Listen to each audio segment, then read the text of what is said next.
Bismillahirrahmanirrahim. Assalamualaikum warahmatullahi wabarakatuh. Waalaikumsalam warahmatullahi wabarakatuh. Alhamdulillah wassalatu wassalamu ala rasulillah wa ala alihi wa sahbihi wa mawalah. Amma ba'dah, fala hawla wa la quwwata illa billah. Qala rabbi shrah li sadri wa yassir li amri wahlul 'uqdatam min lisani yafqahu qawli wasi'a rabbi kulla syai'in 'ilma.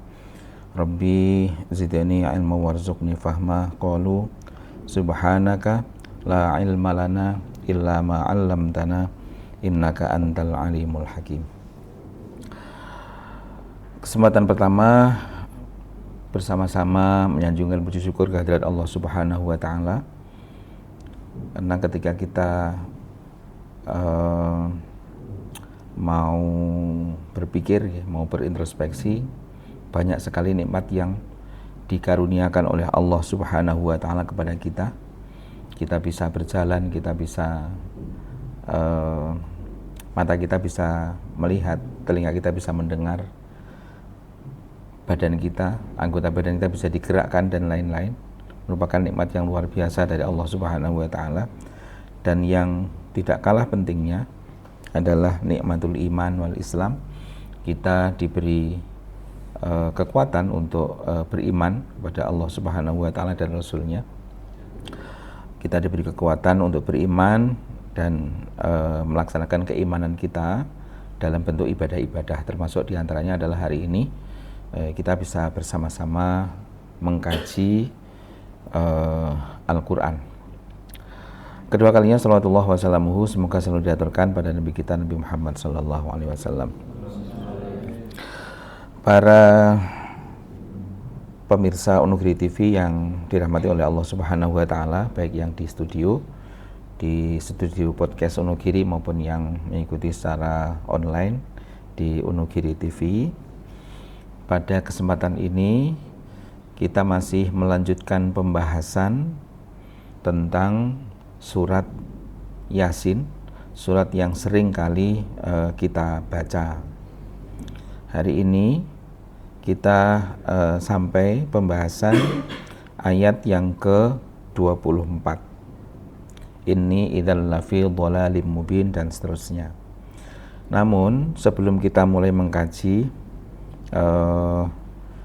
ayat ke-24 dari surat Yasin, kita mengingat kembali ayat-ayat sebelumnya, bahwa sebelumnya telah diceritakan tentang dakwah Rasulullah Sallallahu Alaihi Wasallam, tentang betapa beratnya dakwah yang dilakukan oleh Rasulullah Sallallahu Alaihi Wasallam untuk mendakwahkan Islam kepada kaumnya saat itu. Kemudian karena begitu beratnya dakwah, Allah Subhanahu wa taala memerintahkan kepada Rasulullah untuk menceritakan umat terdahulu sebagai bahan introspeksi. Wadrib lahum mathalan ashabal qaryah idz ja'ahal mursalun. Ayat wadrib lahum mathalan ashabal qaryati idz ja'ahal mursalun itu menceritakan umatnya Nabiullah Isa alaihissalam, menceritakan dakwahnya Nabi Isa. Jadi Nabi Isa pada suatu hari mengirim utusan untuk berdakwah di suatu desa, di suatu tempat. Akan tetapi penduduk desa tersebut menolak, tidak mau menerima dakwah dan menganggap bahwa utusan itu hanya pembohong belaka gitu dan yang semisalnya. Kemudian Nabi Isa mengutus satu orang lagi sebagai penguat untuk membuktikan bahwa dua orang yang dikirim itu memang betul-betul utusan Nabi Isa untuk berdakwah ke desa tersebut. Akan tapi meskipun sudah dikirim satu orang sebagai penguat, penduduk desa tersebut masih tidak mau menerima dakwah. Akhirnya mereka mengancam akan membunuh orang-orang yang dikirim oleh Nabi Isa itu. Jadi mereka tidak mau didakwai, bahkan mereka mengancam untuk membunuh mereka. Kemudian datanglah satu orang, wajah amin aqsal madinati rajuli yas'a dan seterusnya itu. ada seseorang yang telah beriman mendengar bahwa penduduk desa tersebut menolak dakwah dan akan membunuh delegasi dakwah yang dikirim oleh Nabi Isa, laki-laki tersebut bergegas untuk menuju desa tersebut untuk mengingatkan, ini benar-benar memang delegasi yang diutus oleh Nabiullah Isa alaihissalam. Kemudian si rajulun yas'a tadi, jadi ada orang laki-laki yang bergegas untuk datang ke desa tersebut. Di dalam dakwahnya ya kepada penduduk desa tersebut sangat luar biasa ya. Dia mengajak penduduk desa tersebut untuk berintrospeksi. Wa ma liya la a'budul ladzi fatarani wa ilaihi turja'un, dan seterusnya.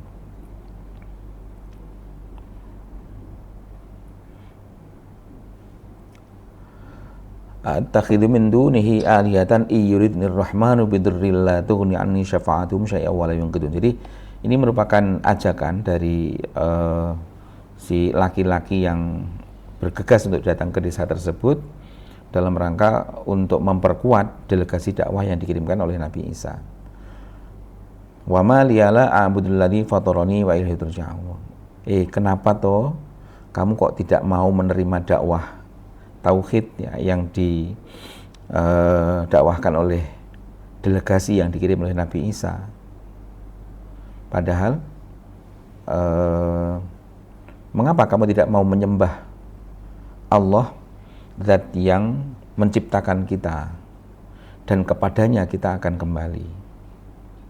Kemudian dilanjutkan lagi, attakhidhu min dunihi alihah iyuridnir rahmanu bidurril la tughni anni syafa'atuhum syai'a wa la yunqidun. Apakah kalian akan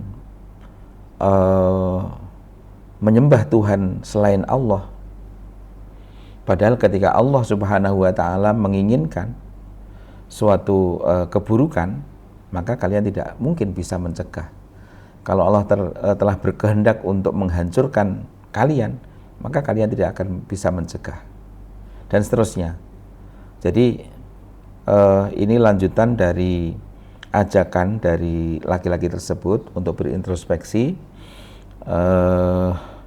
dalam rangka untuk memperkuat delegasi dakwah yang dikirimkan oleh Nabi Isa. Oke, kemudian kita lanjutkan. Inni idzal lafi dhalalim mubin. Wa ma liyala a'budul ladzi fatarani wa ilaihi turja'un. A'attakhidhu min dunihi alihatan iyuridnir rahmanu bidurril la tughni anni syafa'atuhum syai'a wa la yunqidun. Mengapa kamu tidak mau menyembah Allah Subhanahu wa taala, padahal kamu yang menciptakan Allah Subhanahu wa taala? Allah telah memberikan nikmat yang luar biasa kepada kamu, dan seandainya Allah menghendaki menghancurkan kamu, maka tidak ada yang bisa menolong kamu. Lanjutannya, inni idzal lafi dhalalim mubin. Sesungguhnya kita jika berbuat begitu, kita tidak mau menyembah Allah dan seterusnya, pasti berada dalam kesesatan yang nyata. Kita sudah tahu bahwa Allah Subhanahu wa taala yang menciptakan kita, Allah yang telah merawat kita, memberikan nikmat-nikmat yang luar biasa pada kita. Kok kita tidak mau beribadah? Itu ya bagaimana gitu ya. Padahal Allah telah luar biasa pada kita, belas kasihnya pada kita sangat luar biasa, tapi mengapa kita kok tidak mau menyembah? Kalau memang demikian, kita tidak mau melakukan ibadah, tidak mau melaksanakan perintah-perintahnya, maka inni idzal lafi dhalalim mubin, maka kita berada dalam kesesatan yang nyata. Oke, kita baca tafsirnya menurut Dr. Wahbah Az-Zuhaili. Inni idza asyraktu billah wattakhaltu min dunihi alihah lafin hirafin wadihin an jadatil haqqi was shawab. Sesungguhnya idza asyraktu, ketika kita menyekutukan Allah Subhanahu wa taala, idza asyraktu billah, ketika kita menyekutukan Allah Subhanahu wa taala. Menyekutukan itu apa toh? Menyekutukan itu dari kata sekutu. Sekutu itu kata lain dari sesuatu yang sepadan. Jika kita menyekutukan Allah, artinya jika kita menganggap ada sesuatu yang menyamai Allah, sepadan dengan Allah. Misalnya, taruhlah dalam hal rizki, kita, misalnya ada orang yang meyakini selain Allah ada yang mampu memberikan rizki misalnya, maka itu namanya musyrik. Jadi musyrik itu menyekutukan Allah, menganggap bahwa ada zat lain yang sepadan dengan Allah, sejajar dengan Allah, memiliki kemampuan sesuai dengan kemampuan Allah, itu namanya musyrik.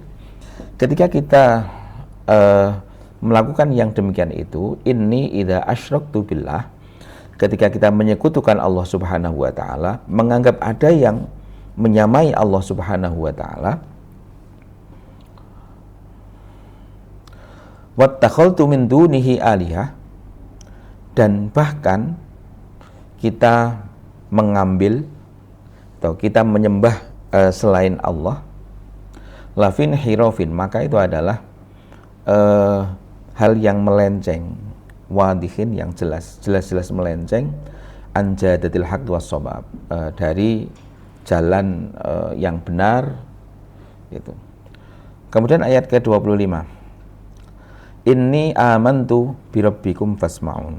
Terjemahnya, ini sesungguhnya saya, amantu, aku telah beriman, birabbikum, kepada Tuhanmu, fasma'uni, maka dengarkanlah pengakuanku. Oke, ini amantu birabbikum alladzi khalaqakum. Ini sesungguhnya saya, amantu, telah beriman, birabbikum, dengan Tuhan kalian, alladzi khalaqakum, yang telah menciptakan kalian, fasma'u, maka ketahuilah, maka dengarlah, imani, keimanan saya, washhadu, dan saksikanlah, li, untuk saya, bidzalika, dengan keimanan itu, wa'malu, dan lakukanlah, bima a'taqidu, sesuai dengan apa yang aku yakini. Jadi tadi kan begini ceritanya, Nabi Isa mengutus 2 orang untuk berdakwah di suatu desa. Desanya namanya Antiokhia. Dua orang ini tidak dipercaya oleh penduduk desa tersebut. Akhirnya Nabi Isa mengutus 1 orang lagi, berarti menjadi 3. Yang satu ini untuk penguat, kalau memang benar-benar yang 2 orang itu adalah utusan Nabi Isa. Setelah diutus 1 orang lagi, mereka masih tidak mau beriman. Akhirnya mendengar yang semacam itu, ada orang yang sudah beriman dari daerah yang lain yang bergegas menuju ke desa tersebut untuk menguatkan dakwah Nabi Isa, dakwah yang dilakukan oleh delegasi Nabi Isa. Jadi kemudian dia mengajak penduduk desa tersebut untuk berintrospeksi, untuk untuk menggugah batinnya agar dia mau beriman, mengajak beriman, kemudian mengajak untuk berlogika, ya. Allah telah menciptakan kita, Allah telah mengurusi kita dengan baik, masa kita kok tidak mau membalas, ya, dengan beribadah kepada Allah dan seterusnya. Meskipun sudah dikuatkan dengan 1 orang lagi, jadi menjadi 4 orang, akhirnya faqataluhu, penduduk desa tersebut tetap tidak mau beriman, dan akhirnya mereka membunuh ke-4 orang itu. 4 orang itu siapa? 2 orang delegasi awal yang dikirim Nabi Isa, ditambah 1 lagi untuk menguatkan, ditambah 1 lagi penduduk desa tetangga yang telah beriman, yang membantu menguatkan dakwah delegasi Nabi Isa. Akhirnya mereka membunuh, penduduk desa tersebut membunuh 4 orang itu. Oke, setelah ke-4 orang tersebut terbunuh, Bagaimana kelanjutannya? Ayat 25. Ayat 26. Qila dkhulil jannah qala ya laita qaumi ya'lamun. Akhirnya setelah mereka mati, setelah mereka meninggal,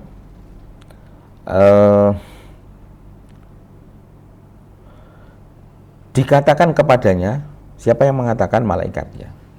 Dikatakan kepadanya, kepada mereka, masuklah ke surga. Qila dkhulil jannah qala ya laita qaumi ya'lamun. Dia berkata, dia itu siapa? Orang-orang yang tadi dibunuh itu, yang akhirnya menjadi mati syahid. Jadi keempat orang tersebut dibunuh ya dalam keadaan berdakwah. Jadi mereka itu mati dalam keadaan syahid. Akhirnya setelah mereka meninggal, kemudian para malaikat menyeru, wahai orang-orang yang mati syahid ini, masuklah kalian ke surga, masuklah ke surga. Kemudian setelah mereka dipersilahkan masuk surga, dia berkata, orang yang dipersilahkan masuk surga tadi berkata, aduhai sekiranya kaumku mengetahui. Qala ya laita qaumi ya'lamun. Mungguhno wong sing jek urip roh mengetahui kenikmatan yang diberikan oleh Allah kepada saya dimasukkan ke surga, maka mereka pasti akan menyesal. Qala ya laita qaumi ya'lamun. Bima ghafarali rabbi wa ja'alani minal mukramin. Bima ghafarali rabbi wa ja'alani minal mukramin. Ayat ke-27. Bagaimana Tuhanku mengampuniku dan menjadikanku termasuk orang-orang yang dimuliakan. Jadi orang yang mati syahid itu, satu, dosa-dosanya diampuni oleh Allah Subhanahu wa ta'ala, dan yang kedua akan mendapatkan kemuliaan dari Allah. Dosanya diampuni, kemudian yang kedua mendapatkan kemuliaan. Dalam hal ini adalah kemuliaan berupa kenikmatan di surga. Oke. Sampai di ayat ini ada beberapa yang bisa kita ambil pelajaran. Satu, hendaklah kita ikut berkontribusi dalam dakwah. Ikut berkontribusi dalam dakwah. Apapun kontribusi kita. Saya bisanya kontribusi dakwah lewat TikTok. Silahkan, nggak masalah. Buatlah konten-konten TikTok yang nuansa dakwah. Misalnya sampean sedang mengaji, sedang membaca Quran, upload TikTok. Misalnya sedang berangkat ke masjid untuk menunaikan jamaah misalnya, upload ke TikTok. Itu termasuk kontribusi dalam berdakwah. Jadi apapun kebaikan-kebaikan yang bisa menginspirasi orang lain untuk berbuat baik, itu adalah kontribusi berdakwah. Jadi jangan sampai kita tidak mau peduli terhadap dakwah, tidak mau berkontribusi atas dakwah. Saya ini siapa toh, saya tidak pantas untuk berdakwah. Kadang-kadang kan begitu ya, saya ini belum baik, saya ini masih sering melakukan dosa, malu untuk berdakwah, kan gitu ya. Oke, jadi anggapan-anggapan seperti itu kita tepis, karena untuk berdakwah itu tidak menunggu kita menjadi baik. Karena namanya manusia itu pasti pernah melakukan kesalahan, kecuali Nabi Rasul ya. Manusia kecuali Nabi, kecuali Rasul pasti pernah melakukan kesalahan. Oke, dan diharapkan dengan kita mau berdakwah itu juga akan menjadi motivasi bagi kita untuk menjadi lebih baik. Oke ya. Lah toh Pak, saya dulu ketika ngaji pernah mendengar seperti ini. Ketika sampean misalnya mendengar kisah Isra Mi'raj ya. Nanti orang yang berdakwah mengajak kebaikan tapi dia tidak mau melakukan kebaikan, maka nanti apa? Balasannya, mulutnya, bibirnya akan digunting. Dia menggunting bibirnya sendiri yang ketika di dunia digunakan untuk mengajak kebaikan, tapi dia sendiri tidak mau melakukan kebaikan. Lah, katanya seperti itu toh Pak, misalnya. Ya, itu kalau niat kita salah. Di beberapa kitab dijelaskan begini, ketika kita mau mengajak orang lain, ketika kita mau berdakwah dengan cara kita lah, terserah sampean bagaimana gitu ya. Ketika sampean berangkat ke kampus memakai kopiah ya, ini ada yang memakai kopiah ya, itu juga merupakan bagian dari dakwah. Ya. Itu juga merupakan bagian dari dakwah, apalagi ketika sampean berkopiah, kemudian perilakunya baik gitu ya. Oh, matoh kan gitu ya. Itu menjadi kontribusi terhadap dakwah yang luar biasa. Kemudian yang mbak-mbaknya memakai jilbab itu juga bisa jadi merupakan kontribusi pada dakwah. Oke ya, jadi ketika kita mau berdakwah, niatkanlah juga untuk memberitahu diri kita sendiri. Misalnya, kalian taruhlah ke adik-adik sampean ya, Dik, pas wayah sholat ya, Dik, ya wayah sholat, ayo pada sholat misalnya. Ketika kita mengajak orang lain untuk melakukan sholat, niatkanlah itu juga untuk mengajak diri sendiri. Oleh karena itu yang laki-laki mungkin ketika Jumatan, khotib sering mendengar khotib begini, usikum wa nafsi bitaqwallah. Saya ngomongi kalian untuk berbuat baik, tapi juga wa nafsi. Juga saya mengomongi kepada diri sendiri. Kalau kita niatnya semacam itu, maka insya Allah nanti tidak terkena adab tadi. Jadi kita mengajak kebaikan, selain kita niatnya mengajak pada orang lain, juga kita niatkan untuk mengajak diri sendiri. Usikum wa nafsi bitaqwallah. Saya mengajak kepada kalian dan mengajak pada diri saya sendiri untuk bertakwa kepada Allah. Jadi caranya seperti itu. Insya Allah dengan seperti itu kita tidak akan terkena adab tadi. Artinya ketika kita ngajak kebaikan tapi kita tidak melakukan, maka bibir kita tidak digunting nanti di akhirat gitu ya. Caranya seperti itu. Niatkan untuk selain mengajak orang lain juga mengajak pada diri kita sendiri. Oke ya. Jadi satu, bagaimana agar kita punya komitmen untuk berkontribusi di dalam berdakwah dengan cara apapun, sesuai dengan cara kalian masing-masing sebagai Gen Z ya. Sambil ngopi misalnya bisa juga dengan berdakwah. Misalnya pas di warung kopi, ketika adzan, ayo sholat sih, nah gitu kan, bisa ngajak teman-temannya untuk sholat. Ayo sholat sih, adzan, engkau balik neh rene, gitu. Kembali lagi ke warung kopinya, bisa aja. Oke. Ketika misalnya sampean bersama dengan teman-teman yang mbak-mbak perempuan sedang jalan-jalan misalnya, mendengar adzan dari masjid, yuk mampir masjid sih, gitu ya. Paling mampir masjid pirang menit toh kan gitu ya. Paling cuma 10 menit, 15 menit untuk melakukan ibadah sholat. Nanti kita kembali lagi ke kafe, warung kopi, monggo silahkan. Oke, satu, berkontribusi dakwah. Kemudian yang kedua, bahwa memang orang yang ada komitmen untuk kontribusi berdakwah, komitmen untuk ikut berdakwah, itu memang akan mendapatkan rintangan yang luar biasa. Pertama, rintangan dari orang lain. Kadang-kadang misalnya rintangan dari temennya, dungaren biasanya mau sholat juga, sholat saiki kok ngajak-ngajak sholat kan ngoten ya, kadang-kadang dungaren ki kenaan kondi mang kesambet apa ya, semacam itu, dipoyoi semacam itu ya. Itu salah satu tantangan, nggak masalah, tantangan kita hadapi. Satu. Kemudian yang kedua, selain tantangannya berat, imbalan yang didapatkan juga sangat luar biasa. Kalau kita punya komitmen untuk berdakwah, misalnya taruhlah setiap kalian keluar dari rumah misalnya untuk berangkat ke kampus, saya niat keluar dari rumah menuju kampus ini dalam rangka untuk berdakwah misalnya. Seperti yang saya katakan di depan, sampean berangkat ke kampus dengan memakai baju semacam ini, baju yang syar'i semacam ini ya. Yang laki-laki menutup aurat, perempuan juga tertutup auratnya, itu kan syar'i ya.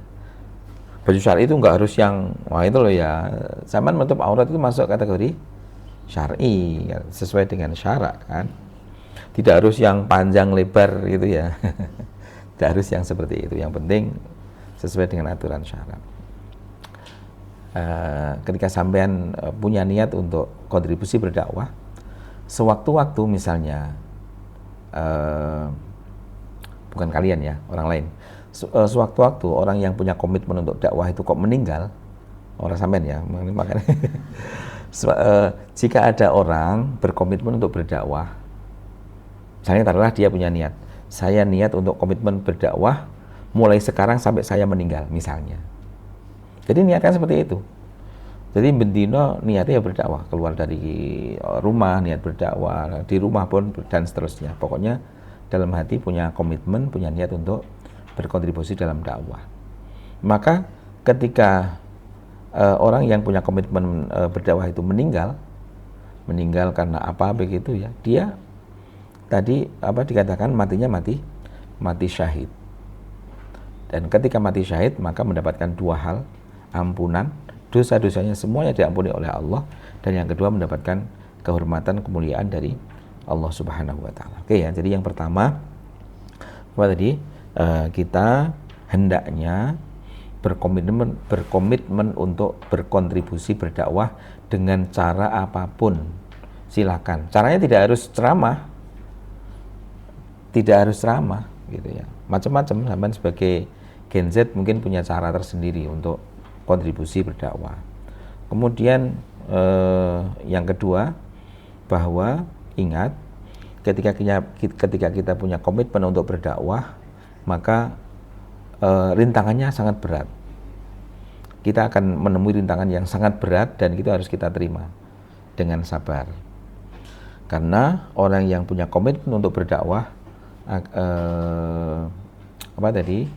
pahalanya adalah kalau mati syahid. Oke, itu yang kedua.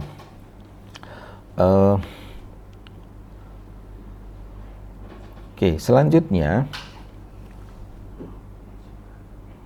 kita lanjutkan sekarang ayat ke 28. Oke, jadi endingnya tadi apa? Bahwa orang yang punya kontribusi berdakwah tadi akhirnya dibunuh oleh penduduk desa Antokiyah, dan setelah dia mati dia mendapatkan panggilan dari malaikat, masuklah surga dan dosa-dosamu diampuni dan kamu mendapatkan kemuliaan dari Allah Subhanahu wa taala. Oke ya, jadi hanya dengan niat berkomitmen untuk berdakwah, maka kalian akan mendapatkan hal-hal yang luar biasa dari Allah Subhanahu wa taala. Oke, kemudian selanjutnya ayat ke-28. Wa ma anzalna ala qaumihi min ba'dihi min jundim minas sama'i wa ma kunna munzilin. Wa ma anzalna, saya baca terjemahnya. Wa ma anzalna, dan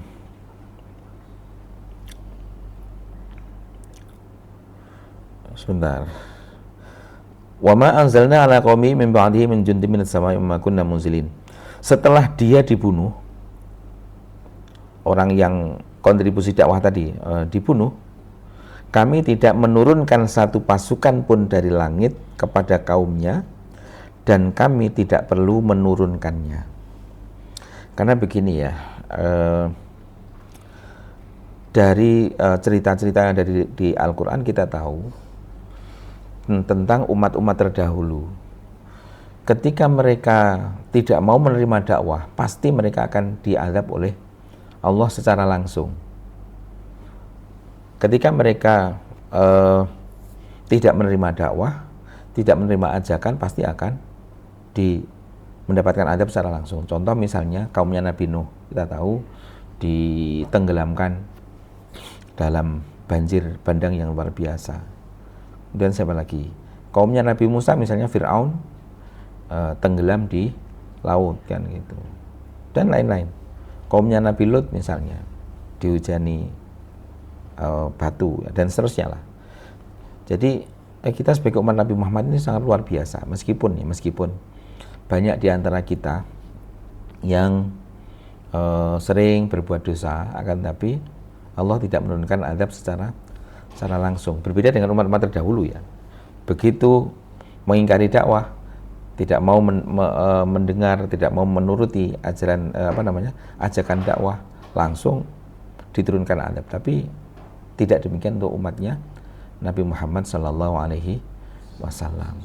Seandainya umat Nabi Muhammad diperlakukan seperti umat terdahulu, mungkin sudah hancur dari dulu ya, sudah diazab dari dahulu oleh Allah Subhanahu Wa Taala. Nah, inilah salah satu kehormatan yang diberikan oleh Allah Subhanahu Wa Taala kepada kita sebagai umat Nabi Muhammad. Ketika melakukan dosa, tidak diazab secara langsung oleh Allah di dunia. Oke, wa ma anzalna ala qaumihi min ba'dihi min jundin minas sama'i wa ma kunna munzilin. Wa ma anzalna, dan kami tidak menurunkan ala qaumi hadzal mu'mini, pada kaumnya orang ini ya wajah min aqsal madinati, itu laki-laki yang berkontribusi dakwah tapi akhirnya dibunuh tadi, namanya Khubayb An-Najjar. Jadi laki-laki yang datang tergesa-gesa untuk ikut berdakwah tadi namanya Khubayb An-Najjar. Setelah Khubayb An-Najjar dibunuh, Allah tidak menurunkan azab, Allah tidak menurunkan malaikat ya dari langit, liihlakihim, untuk menghancurkan mereka, wal intiqami minhum, dan untuk menyiksa mereka. Wa ma kunna munzilina malaikatan lahum, Allah tidak menurunkan malaikat untuk mengadab mereka. Lisa bagi qada'ina, karena Allah telah memutuskan bi anna ihlakahum, untuk menghancurkan mereka, bahwa sesungguhnya untuk menghancurkan mereka yakunu bisoihah al-mura'ibah al-mudammirah, karena Allah telah memutuskan bahwa akan menghancurkan mereka dengan suara keras yang bisa menghancurkan dan sangat menakutkan. Jadi cara Allah untuk mengazab umat terdahulu itu kan macam-macam. Bisa Allah menurunkan malaikat, bisa melalui angin dan seterusnya, banjir. Lah, azab yang diturunkan untuk umatnya Nabi Isa, penduduk desa Antokiyah yang tidak mau menerima dakwah tadi, adalah dengan Allah mengirimkan suara yang sangat keras. Suara itu kan ya tinggal ritmenya ya.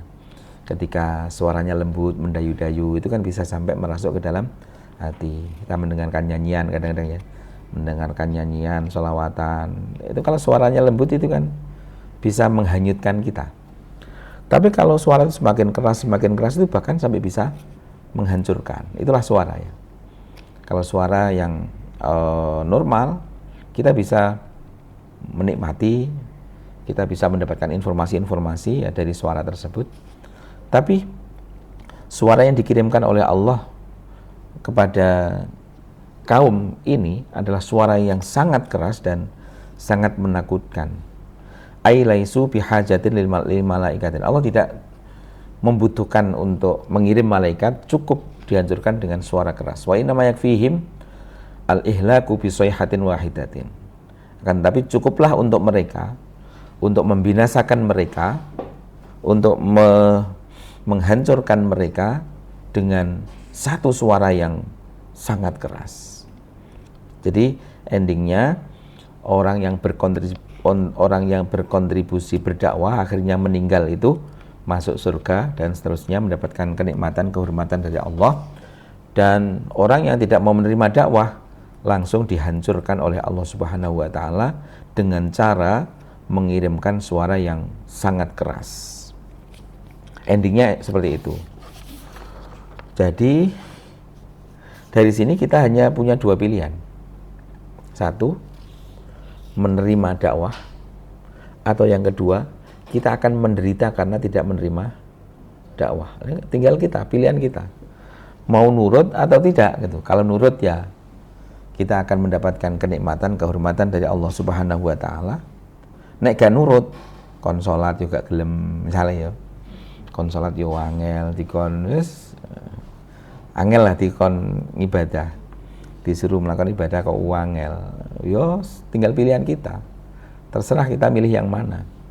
Kalau kita menuruti, mengikuti dakwah, apa yang diperintahkan kita lakukan, ya kita akan mendapatkan kenikmatan yang luar biasa mulai dunia sampai di akhirat nanti. Tapi sebaliknya, ketika kita tidak mau mengikuti dakwah,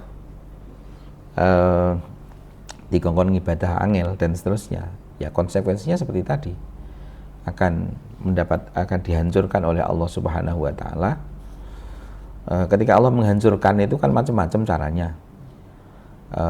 Dengan cara, kalau umat-umat terdahulu itu dihancurkan secara langsung, dengan banjir, dengan hujan, dengan suara yang keras, dengan ditenggelamkan dan seterusnya itu.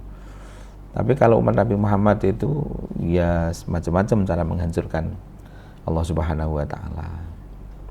Misalnya dulunya sukses dalam apa misalnya karirnya, akhirnya jatuh sejatuh-jatuhnya. Ada kan orang yang semacam itu karena kena kasus apa misalnya, macam-macam lah kasusnya, akhirnya jatuh.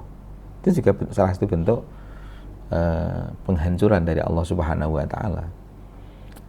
Macam-macam, misalnya berdagang naik-naik menanjak gitu, akhirnya rugi dan seterusnya, macam-macam. Oke, kita lanjutkan.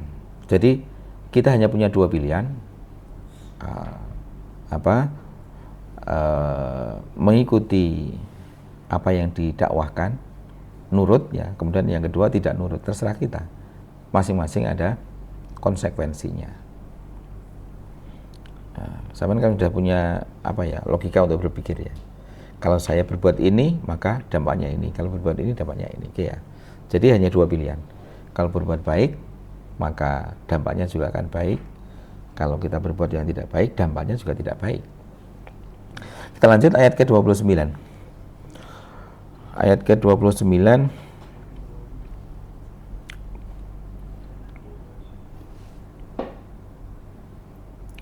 In kanat illa sayhatan wahidatan fa idza hum khamidun.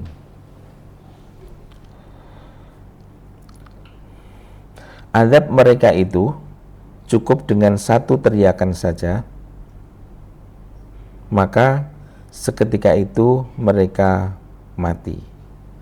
Jadi Allah menurunkan suara yang sangat keras. Maka lat uqubatuhum illa sayhatan. Jadi siksa yang diterima oleh mereka itu berupa suara yang keras. Wa hiya sautun syadidun muz'ijun. Yang dimaksud apa? Adalah sautun, suara, syadidun yang keras, muz'ijun yang mengagetkan. Saya pernah mendengar orang mati karena kaget. Iya, pernah ya. Mungkin karena dia sakit jantung, dibengok dia langsung meletak gitu ya. Ada yang semacam itu. Tapi ini tidak seperti itu karena suaranya begitu kerasnya. Suaranya siapa itu? Soha biha Jibrilu. Malaikat Jibril menyuara dengan suara yang sangat keras yang ditujukan pada desa tersebut, akhirnya fa'ahlakahum.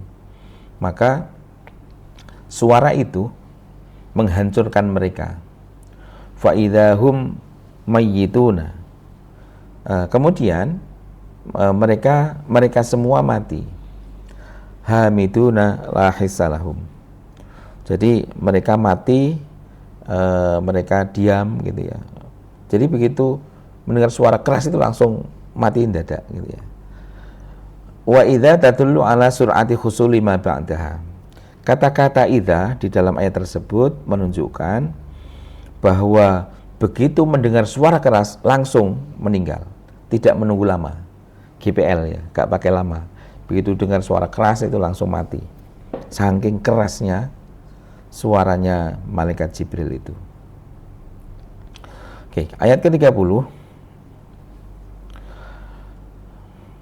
Ya hasratana 'alal ibad ma ya'tihim mir rasulin illa kanu bi yastahzi'un. Oke, ini menjadi bahan introspeksi bagi kita ya, ayat ke-30. Alangkah besar penyesalan diri para hamba itu setiap datang seorang rasul kepada mereka, mereka selalu memperolok-oloknya. Jadi orang-orang yang ketika didakwai tidak mau menerima tadi, pasti nanti akan menyesal. Alangkah besar penyesalan dari para hamba itu, hamba yang tidak mau menerima dakwah. Setiap datang seorang rasul kepada mereka, setiap mereka didakwai, mereka selalu memperolok-oloknya. Nah, ini menjadi bahan perhatian bagi kita ya, kadang-kadang bisa jadi ketika kita seperti yang saya ceritakan tadi lah, enek koncone sing tiba-tiba mengajak sholat, biasanya gak tahu ngajak sholat, ujuk-ujuk iki krungu adzan asar langsung ayo nong sholat, ayo sholat misalnya. Dan kadang-kadang kan dipoyoi kan gitu ya, seperti yang kita bahas tadi. Kadang-kadang kita yang moyoi, kadang-kadang kita yang diajak kebaikan itu malah gak gelem. Orang gak gelem tok, bukan hanya tidak mau, tapi malah mengolok-ngolok. Nah, itu bahaya ya. Jadi misalnya taruhlah ini menjadi peringatan bagi kita. Ketika kita diajak untuk berbuat baik, kok kita misalnya belum mau ya, meneng ae gitu. Ojo sampai beralasan yang macam-macam. Jangan sampai malah mengolok-ngolok orang yang mengajak kebaikan pada kita gitu ya. Nek kira-kira sampean diajak kok ayo sholat kok sampean kok piye ngono ya. Cek malas ya rasa-rasan misalnya. Ya meneng ae. Ojo alasan macam-macam. Ojo malah ngolok-ngolok wong sing ngajak ape gitu ya. Minimal meneng ya, minimal diam. Jangan sampai mengolok-ngolok, karena ketika kita diajak kebaikan kemudian kita tidak mau, bahkan sampai mengolok-ngolok, wah itu nanti bahayanya luar biasa ya. Hasratan 'alal ibad, akan menjadi penyesalan bagi kita. Ma ya'tihim mir rasulin illa kanu bi yastahzi'un. Ketika kita mengolok-ngolok orang yang berdakwah, ajakan dakwah pada kita, maka ajakan kebaikan pada kita, maka kita akan menyesal di kemudian hari.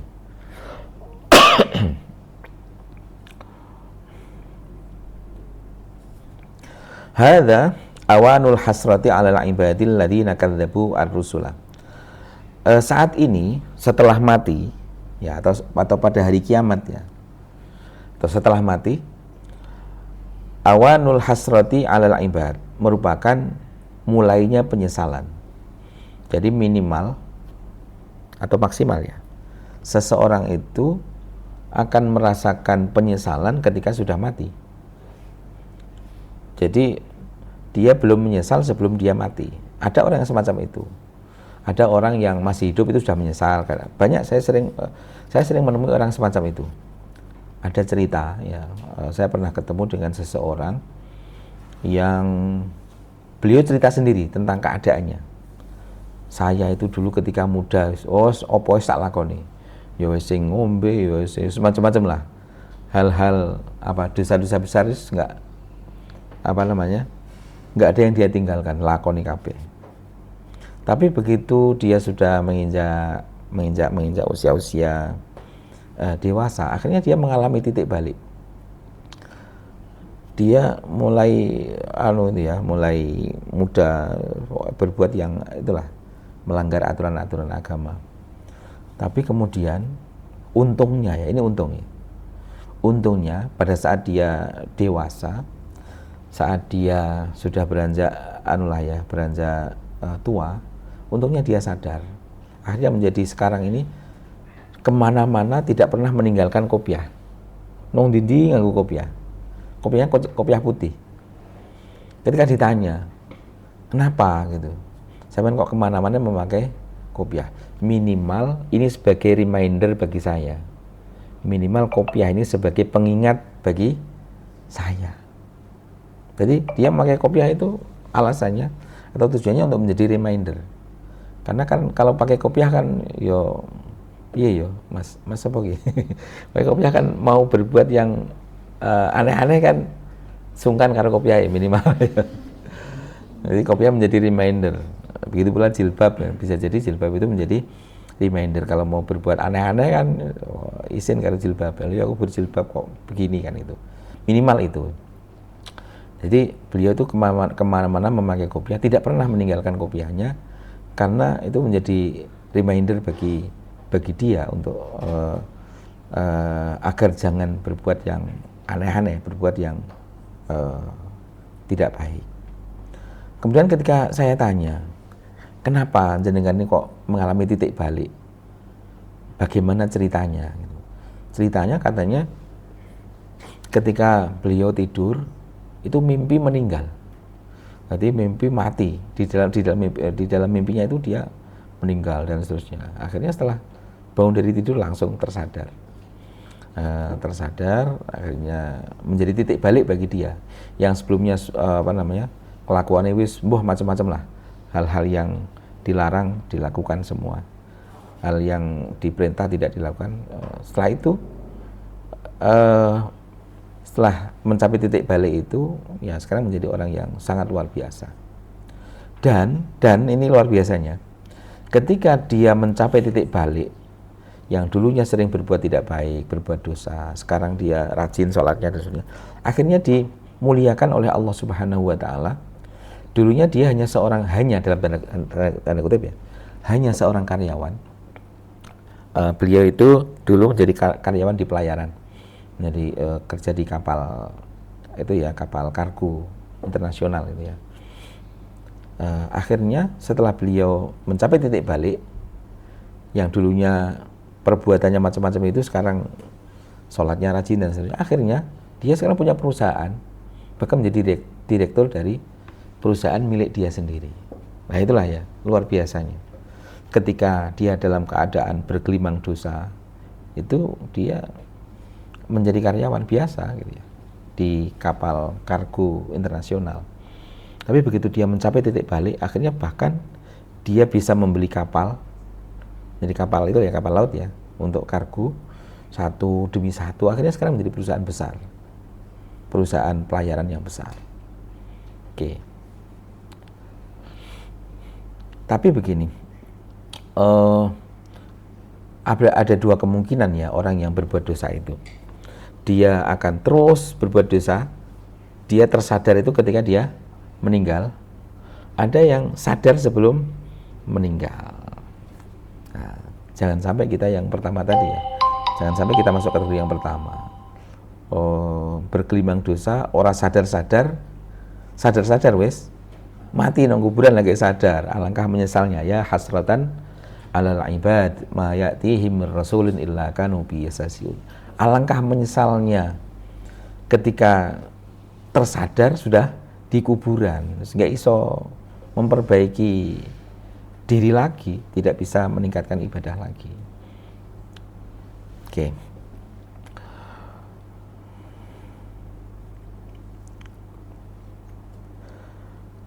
Hadza awanul hasrati 'ala ibadil ladzina kadzdzabur rusula wa huwa yaumul qiyamah.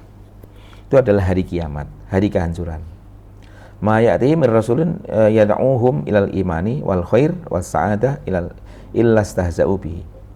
Ketika mereka di dunia, ketika ada yang datang untuk mendakwai, ngajak kebaikan, ngajak meningkatkan keimanan, ngajak menuju kebahagiaan, melakukan hal-hal yang baik, mereka mentertawakannya.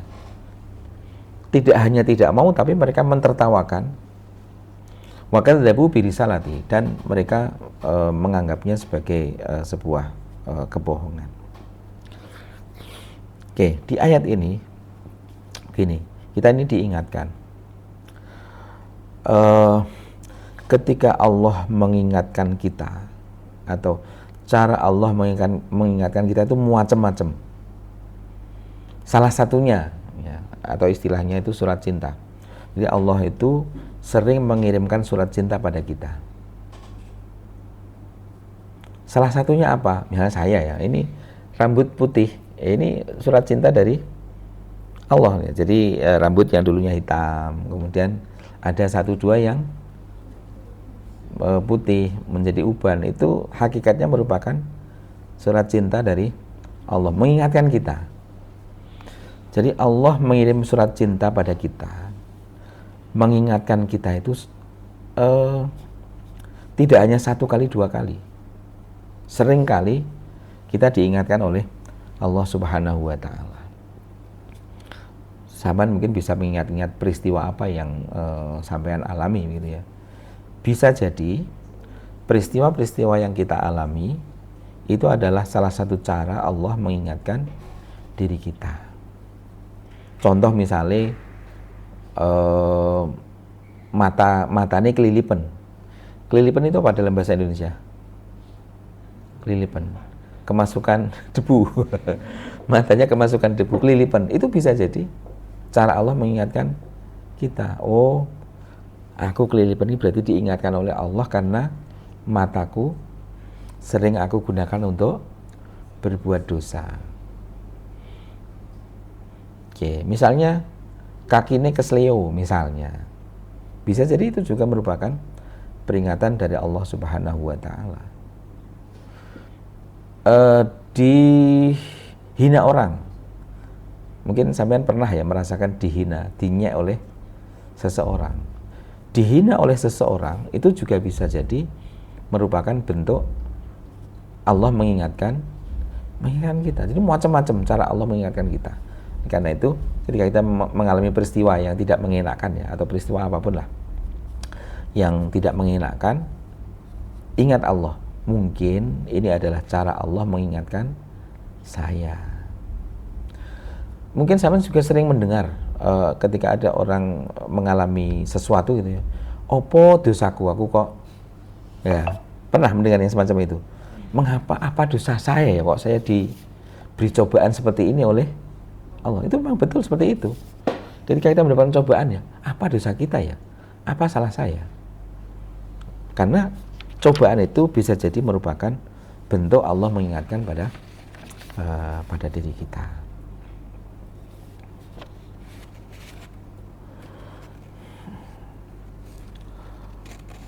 Oke ya, jadi banyak sekali utusan-utusan Allah pada kita. Dengan apa? Macam-macam bentuknya. Dengan musibah misalnya, atau dengan nikmat yang diberikan, apapun yang kita terima, itu bisa jadi merupakan bentuk peringatan dari Allah Subhanahu wa Ta'ala pada diri kita. Jadi oleh karena itu, ketika kita merasakan sesuatu yang tidak mengenakan, introspeksi diri, apa kira-kira salah saya sehingga saya diadab seperti ini oleh Allah? Apa salah saya? Apa dosa saya? Kemudian kita beristighfar, astagfirullahaladzim, astagfirullahaladzim. Minimal berapa kali? 70 lah ya, karena Kanjeng Nabi dalam satu hari tidak kurang dari 70 kali memohon ampun kepada Allah. Astagfirullahaladzim, astagfirullahaladzim, astagfirullahaladzim, gitu ya. Oke, jadi kita sadari semacam itu, Allah sering mengutus utusan pada kita dengan berbagai macam cara untuk mengingatkan kita. Dan semoga kita bisa memaknai apapun yang kita rasakan sebagai bentuk Allah mengingatkan pada kita. Kita tidak malah merasa mangkel ya, kadang-kadang kan mangkel ya, merasa dan seterusnya mangkel, mendapatkan ujian, cobaan, mangkel gitu pada Allah. Jangan, itu bisa jadi merupakan bentuk peringatan Allah pada kita. Dan ketika kita mau menjadikan sebagai peringatan, kita kembali lagi ke jalan yang lurus, ke jalan yang telah dicontohkan, diajarkan oleh Rasulullah SAW. Oke, itulah yang bisa kita kaji pada hari ini. Semoga apa yang kita kaji hari ini menjadi ilmu yang bermanfaat untuk kita semua. Yang pertama tadi tentang apa? Ingat? Kontribusi dalam berdakwah. Kemudian yang kedua, hal-hal yang didapatkan oleh orang-orang yang berdakwah. Kemudian yang ketiga, bahwa Allah seringkali mengutus hal-hal ya untuk mengingatkan kita dengan berbagai macam cara. Semoga kita bisa memaknai ya dengan baik dan menjadikannya sebagai sebagai salah satu motivasi kita untuk kembali lagi menjadi baik, kembali lagi ke jalan lurus yang telah diajarkan oleh Rasulullah SAW. Terima kasih semuanya. Insyaallah pada kesempatan yang akan datang kita akan lanjutkan ayat ke-31. Alam yarau kam ahlakna qablahum minal quruni annahum ilaihim la yarji'un. Terima kasih semuanya. Mohon maaf atas segala kekhilafan. Allahul muwaffiq ila aqwamit thoriq. Assalamualaikum warahmatullahi wabarakatuh.